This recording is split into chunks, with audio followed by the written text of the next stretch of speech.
పూరీ జగన్నాథ్ దేవాలయం యొక్క అంతుచిక్కని రహస్యాలు, సైన్స్ కూడా కనిపెట్టలేని నిజాలు. ఒడిశా రాష్ట్రంలోని పూరీ జగన్నాథ్ ఆలయం గురించి తెలియని వారుండరు.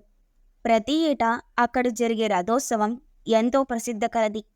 ఈ ఆలయం ప్రాముఖ్యత గురించి అందరికీ తెలిసి ఉండవచ్చు, కానీ అక్కడి ఆశ్చర్యపరిచే నిజాల గురించి మాత్రం అతి కొద్ది మందికి మాత్రమే తెలుసు. అవేంటో తెలిస్తే మీరు ఖచ్చితంగా ఆశ్చర్యానికి లోనవుతారు. పూరీ జగన్నాథ్ ఆలయానికి హిందూ భక్తుల్లో ప్రత్యేక స్థానం ఉంది. దేశంలోనే ప్రసిద్ధ చార్ధామ్ క్షేత్రాల్లో ఇది ఒకటి. ఇక్కడ ప్రతి ఏటా నిర్వహించే రథయాత్రకు దేశ విదేశాల నుంచి లక్షలాది సంఖ్యలో భక్తులు విచ్చేస్తారు. శ్రీ మహావిష్ణువు కలలో కనిపించి ఆదేశించిన ప్రకారం ఇంద్రద్యుమ్న మహారాజు పూరీ ఆలయాన్ని నిర్మించినట్లు పురాణ కథనం.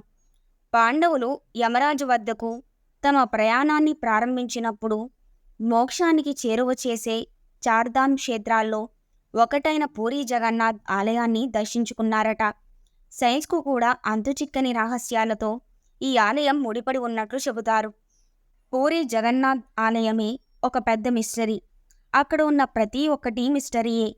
అందుకే పూరీ జగన్నాథ స్వామిని భక్తులు అంతలా ఆరాధిస్తారు.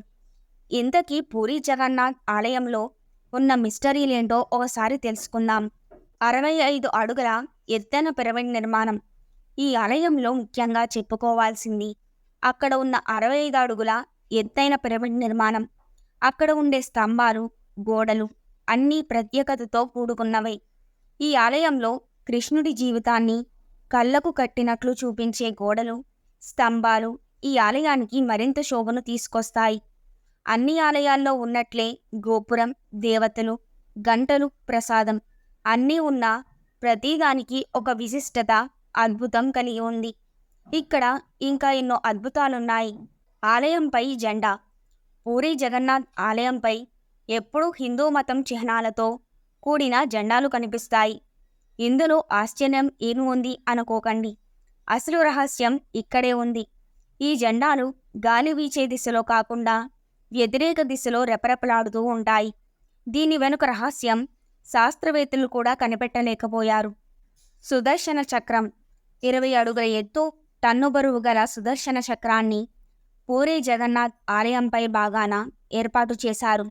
ఆశ్చర్యకర విషయం ఏమిటంటే పూరీ పట్టణంలో ఏ మూల నుంచి చూసినా ఈ సుదర్శన చక్రం కనిపిస్తుంది. ఆలయం పైన ఈ చక్రాన్ని ఉంచిన తీరు ఒక ఇంజనీరింగ్ మిస్టరీగానే మిగిలిపోయింది. ఏ వైపు నుంచి మీరు దీనిని చూసినా అది మీకు అభిముఖంగానే ఉన్నట్లు కనిపించడం విశేషం. ఆలయంపై నుంచి విమానాలు, పక్షులు ఎగరవు. ఈ ఆలయంపై నుంచి విమానాలు, పక్షులు ఎగరకపోవడం ఆశ్చర్యకరమైన విషయం. దేశంలోని ఏ ఆలయంలోనూ ఇటువంటి అంశం కనిపించడం అరుదు. ఏ ప్రభుత్వము దీనిని నో ఫ్లయింగ్ జోన్గా ప్రకటించలేదు. ఏదో తెలియని అతీత శక్తి కారణంగా ఇది నో ఫ్లయింగ్ జోన్గా పరిగణించబడుతోంది. దీనికి ఇప్పటికీ శాస్త్రీయ వివరణ లేకపోవడంతో రహస్యంగానే మిగిలిపోయింది. ఆలయ నిర్మాణం. పూరీ జగన్నాథ్ ఆలయాన్ని ఓ అద్భుతంగా చెప్పవచ్చు. రోజులో ఏ సమయంలో కూడా ఈ ఆలయం నీడ కనిపించదు.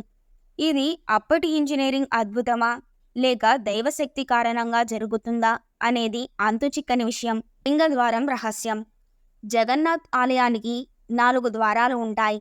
వీటిలో సింహద్వారం ఆలయ ప్రవేశానికి ప్రధాన మార్గం. ఈ ద్వారం గుండా ఆలయంలో ప్రవేశించినప్పుడు మీరు శబ్ద తరంగాలను స్పష్టంగా వినవచ్చు. ద్వారం నుంచి కాస్త వెనక్కి నడిచి బయటకు వస్తే ఆ శబ్దం మీకు వినిపించదు. ఇది భక్తులకు ఓ అద్భుతంలా అనిపిస్తుంది. సముద్రం రహస్యం. సాధారణంగా సముద్ర తీరంలో ఉదయం పూట గాలి సముద్రం నుంచి భూమి వైపు, సాయంత్రం వేళ భూమి నుంచి సముద్రం వైపు వెళ్తుంది. కానీ పూరీ సముద్ర తీరంలో మాత్రం దీనికి పూర్తి వ్యతిరేక దిశలో జరగడం విశేషం. ఇది సైన్స్కు కూడా అంతుచిక్కని మిస్టరీ. 1800 ఏళ్ల నుంచి జరుగుతున్న ఆచారం. 45 అంతస్తుల ఎత్తుగల ఈ ఆలయంపైకి ప్రతిరోజు ఓ పూజారి ఎక్కి జెండాను క్రమం తప్పకుండా మారుస్తుంటారు. ఈ ఆచారం దాదాపు 1800 ఏళ్ల నుంచి జరుగుతుంది. ఇది ఒక్కరోజు తప్పినా అప్పటి నుంచి 18 ఏళ్ల వరకు ఆలయం మూతపడుతుందని నమ్ముతారు. ప్రసాదం రహస్యం. పూరీ జగన్నాథ్ ఆలయానికి వివిధ రాష్ట్రాలు, దేశాల నుంచి ప్రతిరోజు 2000 నుంచి 20,000 వరకు భక్తులు వస్తుంటారు. అయితే ఏడాది పొడవునా ఒకే పరిమాణంలో ప్రసాదాన్ని ఆలయంలో తయారు చేస్తుంటారు. కానీ ఎప్పుడూ కూడా ప్రసాదం వృధా కావడం, భక్తులకు సరిపోకపోవడం చోటు చేసుకోకపోవడం ఆశ్చర్యకర విషయం. ఈ ప్రసాదాన్ని 7 కుండలు ఒకదానిపై ఒకటి పెట్టి వండుతారు. కానీ కింద ఉన్న కుండల కంటే ముందుగా పైభాగంలో ఉన్న కుండలో ప్రసాదం తయారు కావడం విశేషం. గుండిజ ఆలయం. ప్రతి సంవత్సరం ఇక్కడ జరిగే రథయాత్రలో విశిష్టత ఏమిటంటే, గుండిజ ఆలయానికి ఊరేగింపు రాగానే రథం తనంతట తానే ఆగిపోతుంది. దాన్ని ఎవ్వరూ ఆపరు. ఇది కూడా ఇప్పటికీ ఓ అంతుచిక్కని రహస్యంగానే ఉండిపోయింది. రథయాత్ర. భారతదేశంలో అత్యంత ప్రసిద్ధిగాంచినది పూరీ జగన్నాథ రథయాత్ర. పూరీ జగన్నాథ్ ఆలయంలో అతి ముఖ్యమైనది ఇదే, జగన్నాథుని రథయాత్ర. ఈ రథయాత్రలో 2 రథాలుంటాయి. శ్రీమందిరం, గుండిజ ఆలయానికి మధ్యలో ప్రవహిస్తున్న నదిని దాటి వెళ్ళాలి. అందుకే 2 రథాలను ఉపయోగిస్తారు. మొదటి రథం నది యువతలి ఒడ్డు వరకు తీసుకెళ్తుంది. అక్కడ 3 చెక్క పడవల్లో దేవతలు నదిని దాటుతారు. అక్కడి నుండి మరో రథంలో దేవుళ్లను గుండిజ ఆలయానికి తీసుకెళ్తారు. ఈ ఉత్సవం ప్రతి సంవత్సరం జూన్ లేదా జూలై నెలల్లో నిర్వహిస్తారు. ప్రతి ఏటా కొత్త రథాన్ని తయారు చేయడం ఇక్కడి ప్రత్యేకత. ప్రపంచంలో ఏ హిందూ ఆలయంలోనైనా సరే ఊరేగింపు నిమిత్తం మూల విరాట్టుని కదిలించరు. అందుకు ఉత్సవ విగ్రహాలుంటాయి. రథాలు. పూరీ వీధుల్లో బలరాముడి విగ్రహాలను రథంలో ఊరేగిస్తారు. ఆ రథం సుమారు 45 అడుగుల ఎత్తు, 35 అడుగుల వెడల్పు ఉంటుంది. ఈ రథానికి 16 చక్రాలుంటాయి. ఊరేగింపు సేవలో ఏటా ఒకే రథాన్ని వినియోగించడం అన్ని చోట్ల చూసేదే.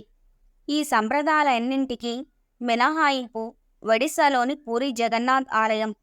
బలభద్ర, సుభద్రలతో సహా ఈ ఆలయంలో కొలువైన జగన్నాథుడిని ఏడాదికొకసారి గుడిలోంచి బయటకు తీసుకువచ్చి భక్తులకు కనువిందు చేస్తారు. ఊరేగించేందుకు ఏటా కొత్త రథాలను నిర్మిస్తారు. అందుకే జగన్నాథుడి రథయాత్రను అత్యంత అపురూపంగా భావిస్తారు భక్తులు.